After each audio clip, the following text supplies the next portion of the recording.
আবাস যোজনা প্রকল্পে অভিযোগ জানানোর জন্য সরাসরি কিন্তু নবান্ন থেকে শুরু করা হলো টোল ফ্রি নাম্বার। তা কোনো ঘুষ অথবা কাটমানি কেউ যদি চায় বাড়ির টাকার, সেক্ষেত্রে কিন্তু আপনি এই টোল ফ্রি নাম্বারে ফোন করে কিন্তু আপনার অভিযোগটা সরাসরি কিন্তু নবান্নের প্রশাসনিক আধিকারিকদের সঙ্গে করতে পারবেন অভিযোগটা। তো সেই টোল ফ্রি নাম্বারটা কী এবং তার সঙ্গে আরও যে বিস্তারিত ডিটেলসগুলো চলে এসছে সেটা কিন্তু আমরা আজকের এই ভিডিওতে দেখে নেব।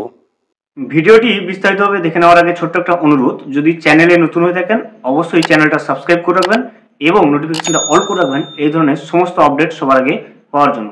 চলুন আজকের আপডেটটা আমরা বিস্তারিতভাবে দেখে নিই। বাংলার বাড়ি চালু হচ্ছে কিন্তু টোল ফ্রি নাম্বার। বাংলার বাড়ি নিয়ে জিরো টলারেন্স নীতি গ্রহণ করে রাজ্য সরকার উপভোক্তাদের পাশে কিন্তু দাঁড়াতে চালু করেছে নয়া টোল ফ্রি নাম্বার। আগামী সপ্তাহ থেকে নবান্নের তরফে চালু হয়ে যাচ্ছে কন্ট্রোল রুম। সামনের সপ্তাহ থেকে কিন্তু 1800889945 নম্বরে ফোন করলে বাংলার বাড়ি সংক্রান্ত যাবতীয় অভিযোগ কিন্তু সরাসরি জানাতে পারবেন উপভোক্তারা। দেখতেই পাচ্ছেন টোল ফ্রি নাম্বারটা এখানে দেওয়া রয়েছে। তো এই টোল ফ্রি নাম্বারে কিন্তু আপনি ফোন করে বাংলার বাড়ি সম্পর্কে যাবতীয় সমস্ত সমস্যা বা অভিযোগ কিন্তু আপনি জানাতে পারবেন কিন্তু সামনের সপ্তাহ থেকে। রাজ্য সরকার সরাসরি আপনাদের সেবায় কিন্তু নিয়োজিত থাকবে। রাজ্যের প্রশাসনকে সরাসরি অভিযোগ জানাতে কিন্তু উপভোক্তারা এবার পারবেন এই টোল ফ্রি নম্বরে।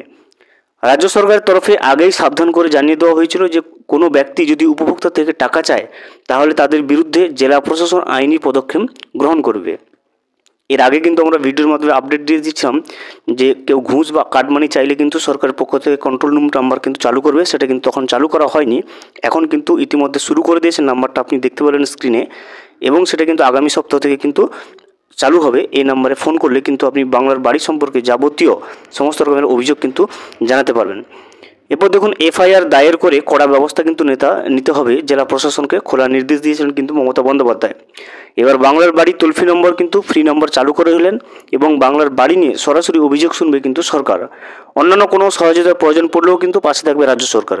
ইতিমধ্যেই বিধাননগরে পঞ্চায়েত দপ্তরে টোল ফ্রি নম্বরে কন্ট্রোল রুম কিন্তু খুলে দেওয়া হয়েছে। দেখতে পাচ্ছেন ইতিমধ্যেই কিন্তু বিধাননগর পঞ্চায়েত দপ্তরে কিন্তু এই টোল ফ্রি নম্বরে কন্ট্রোল রুমটা কিন্তু ওপেন করে দেওয়া হয়েছে। 12টি ফোন কিন্তু বসানো হয়েছে এই পরিষেবা দেওয়ার জন্য।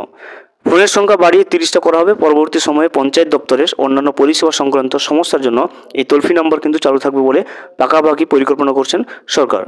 লিখিত ও ভয়েস রেকর্ডে অভিযোগ দায়েরের জন্য কিন্তু নির্দিষ্ট পাবলিক গ্রিভেন্স পোর্টাল ও অ্যাপও কিন্তু চালু করা হচ্ছে পঞ্চায়েত দপ্তর তরফ থেকে।